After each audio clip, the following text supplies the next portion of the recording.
Hello, this is MusicTechHelpGuy, and welcome to the second part of my beat mapping tutorial in Logic Pro 10. In the previous video, I discussed the basics of what beat mapping was, and we beat mapped an acoustic guitar so we could match up the drummer plugin to it. In this video, I'm kind of going to do the opposite. I'm going to beat map some live drums, then use the new tempo map and grid to quantize the playback of bass and guitar, actually two rhythm guitars, to the drum's new beat map to just tighten up the song a bit. When we recorded this band, they didn't play to a click, so rather than try to unnaturally warp and use flex time to sort of warp the flow of the drums and try to lock it to the grid, we're just going to wrap the grid around the drums and then use it as a reference to apply flex time to other instruments. Alright, so let's give this a listen, and I'll turn the click on halfway just so you can see how far off the grid this really is.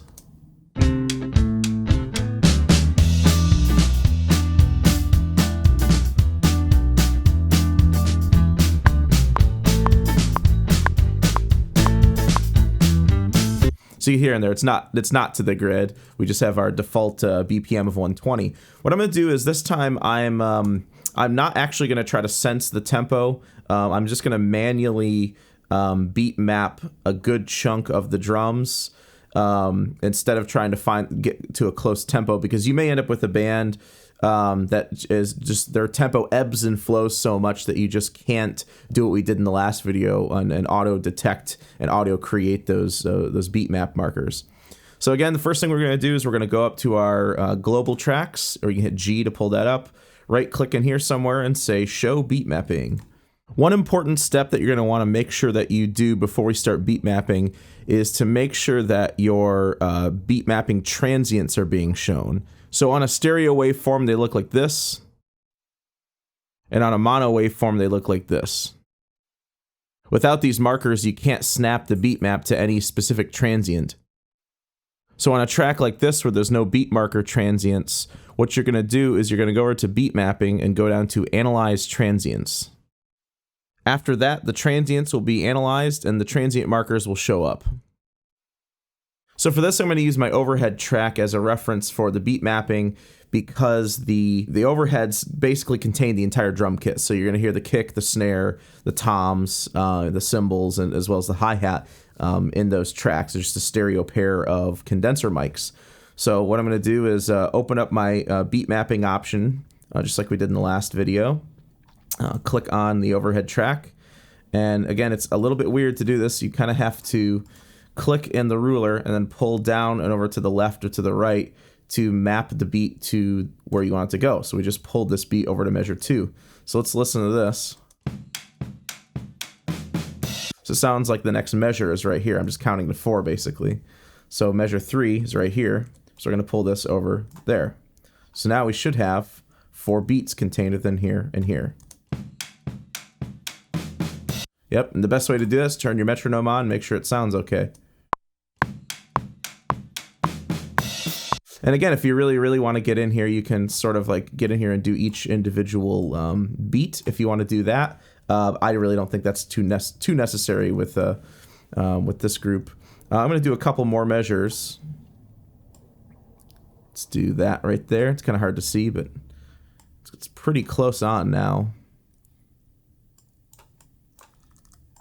Let's do this one right there. We should be able to now just go up to beat mapping here, go to beats from region, like we did last time. And this time I am going to use a bar. And since our first couple of bars are on, it should be able to sense and put sense where the bars are and put everything where it should be. So we'll give this a shot and see if it works. If it doesn't, well, we'll just keep doing some more manual editing. Let's just listen to this with the metronome on.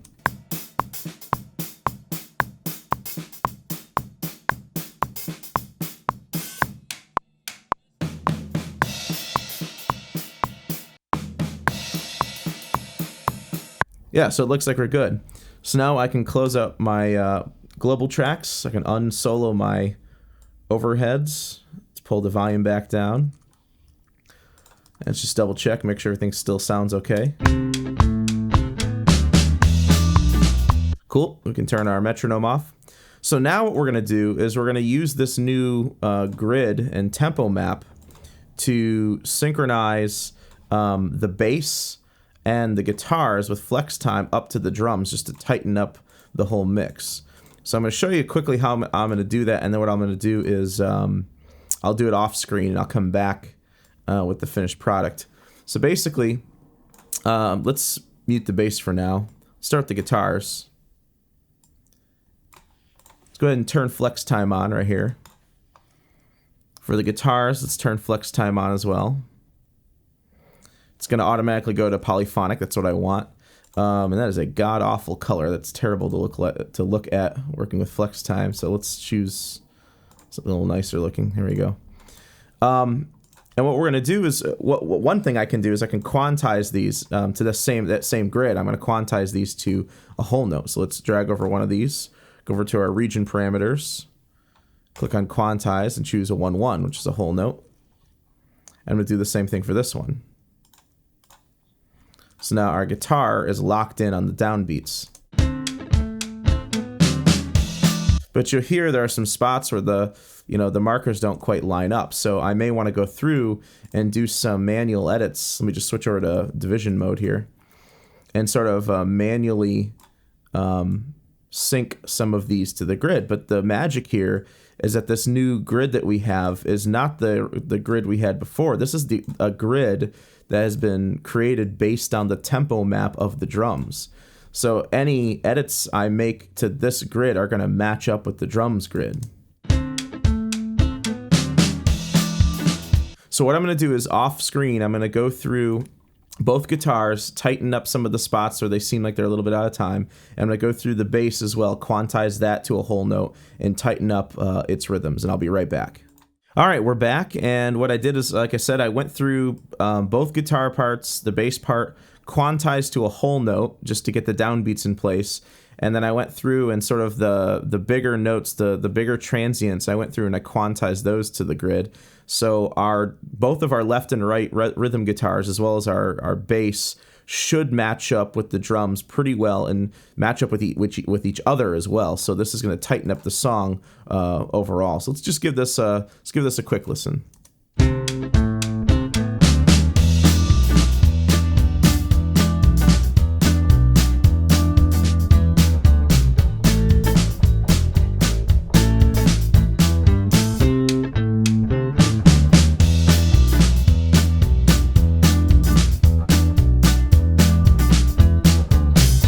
So it sounds pretty good. It sounds a bit tighter than before. We really sort of locked in some of the rhythms of the two guitars and the bass with each other, as well as those rhythms locking in with the drum groove without having to do any sort of crazy flex time manipulation on the drums. And ultimately, if you do that, especially in a song where the drummer didn't play to a click, it's just not going to turn out very well. You're going to end up with all these digital artifacts that are, in the end, just going to make the drums sound worse.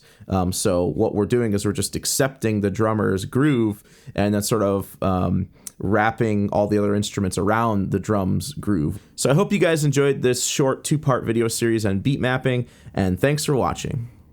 Hey guys, if you'd like to see more videos like this, subscribe to the channel to see multiple new videos added every week. Also, you can check out carneymediagroup.com, where you can view all of my video tutorials, search for specific topics, download the videos ad-free, and in some cases you can purchase session content so you can work along with me in the video. Also, please consider giving a monthly contribution at patreon.com/MusicTechHelpGuy. As always, thanks for your support and thanks for watching.